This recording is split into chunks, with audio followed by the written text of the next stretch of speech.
பலவிதமான எதிரிகளுடைய நெருக்கங்கள், இவைகள் மத்தியில நீங்க வாழ்ந்து கொண்டிருக்கிறீங்க. ஏசப்பா உங்களை பார்த்து என்ன சொல்லுகிறாருண்டா, ஒரு வழியாக தான் அவர்கள் உங்களுக்கு எதிராக புறப்பட்டு வருவாங்க.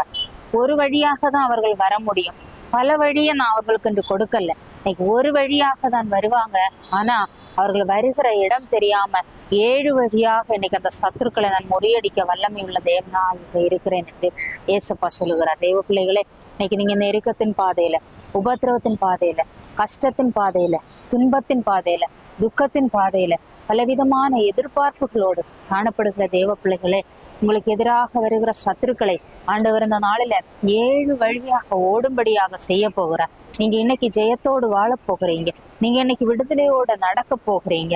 நீங்க இன்னைக்கு ஜெய கம்பீரத்தோடு நீங்க வாழ போகிறீங்க. உங்களை வாழ விடாமல், உங்களுடைய ஆசீர்வாதங்களை தடை பண்ணி, உங்களுடைய நன்மைகளை தடை பண்ணி, உங்களை சிறைபிடித்து வைத்திருக்கிற